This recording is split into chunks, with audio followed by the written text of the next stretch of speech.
Okay, Yvette, we hear you, and you're near the front door of the Eller building, correct? Yeah, we are all stationed at the west side of the building. I saw about 5 or 6 stretchers go in. I saw one come out, and the victim on that stretcher has been rushed into the ambulance, and that ambulance has already left the scene.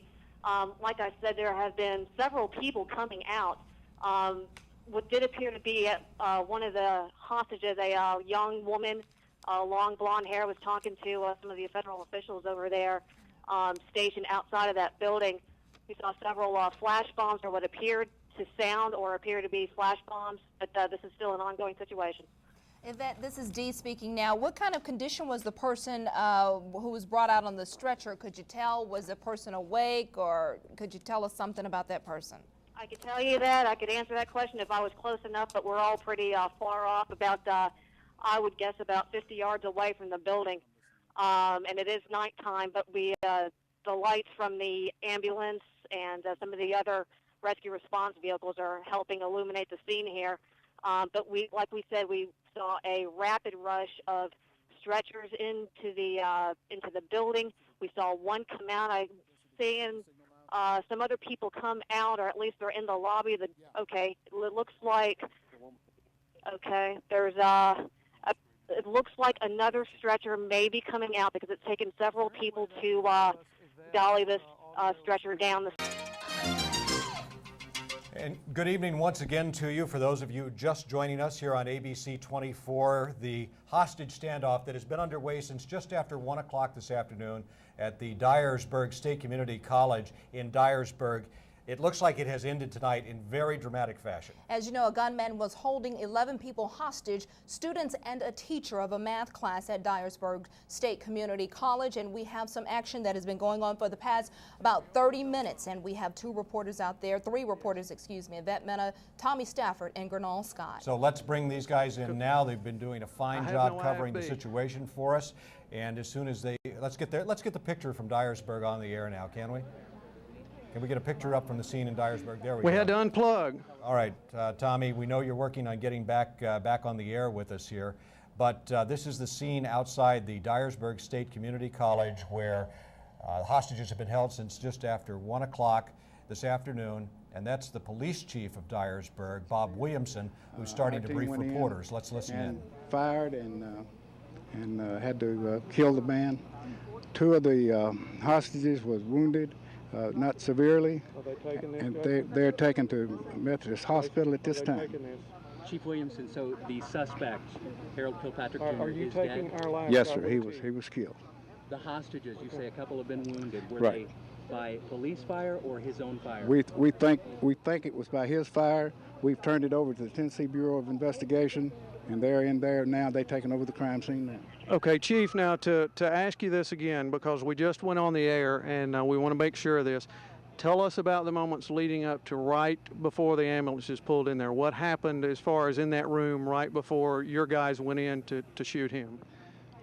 My people have been outside the door ever since the situation started. We've been negotiating, not with him, but with a hostage, and it broke down. He began to shoot, and when rounds were fired, my people went in, and they took him down. Now, were all of the hostages released? Have they all died? Yes, yes. This has been, it's very crazy out here right now, as you can imagine. What you're seeing behind me is all of the press that's gathered here.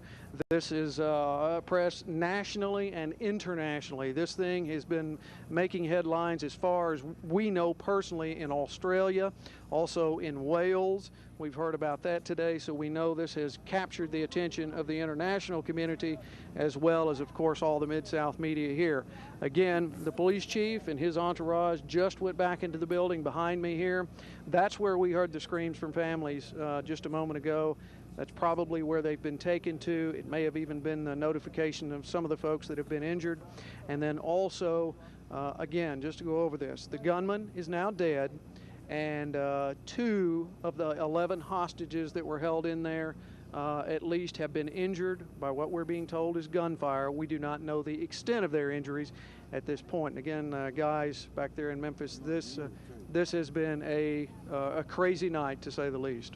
And we know, Tommy, that this has garnered so much attention because of the letter, the suicide letter that this young man left, alluded to the fact that he had connections to Osama bin Laden and Al-Qaeda, correct?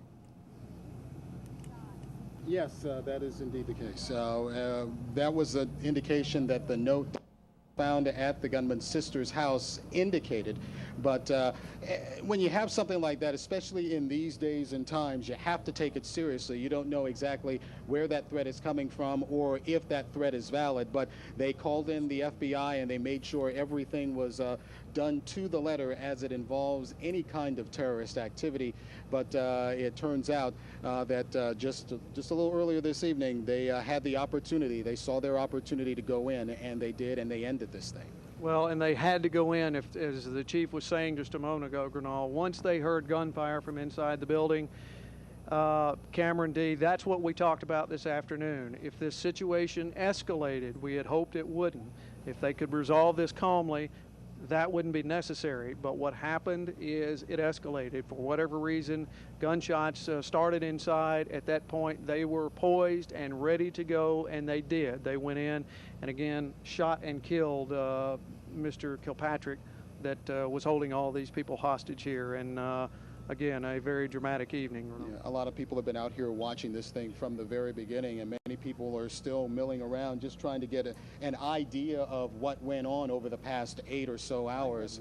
But many people, like we said earlier about this town of Dyersburg, not a very big town. You really don't expect something like this to happen here. And when things turn as they did over the last 30 minutes or so, people are going to take notice. And certainly everything really got happening after after that long period of time. And one of the things I want to tell you folks there, I have personally been a reporter here in this market for over 13 years. It's the first time that I remember something to this extent taking place in a smaller to medium-sized town like Dyersburg. It's never taken place here at the college. The only thing that I know of that's taken place here at the college in the past have been bomb threats, which many high schools, many colleges do get from time to time, but never anything like this. And what's going to be the postscript to this story will be what we find out as to what caused all of this, what the reasoning was for him to go in there, in addition to the suicide note that was left, what some of the details of that note were. But you've seen everything that's been taking place unravel here live on television over the past 30 to 45 minutes. Again, you heard a glimpse earlier this evening of Lakeisha Covington, the victim's, the gunman's sister, who said that this person, her brother, had been undergoing personal problems. So we are understanding that this has all led to this, and now this situation is over. And taking place. Gernal, just work right in here. This has been it's very crazy out here right now, as you can imagine. What you're seeing behind me is all of the press that's gathered here. This is press nationally and internationally. This thing has been making headlines as far as we know personally in Australia, also in Wales. We've heard about that today, so we know this has captured the attention of the international community as well as, of course, all the Mid-South media here. Again, the police chief and his entourage just went back into the building behind me here. That's where we heard the screams from families just a moment ago. That's probably where they've been taken to. It may have even been the notification of some of the folks that have been injured. And then also, again, just to go over this, the gunman is now dead, and 2 of the 11 hostages that were held in there at least have been injured by what we're being told is gunfire. We do not know the extent of their injuries at this point. And again, guys back there in Memphis, this has been a crazy night, to say the least.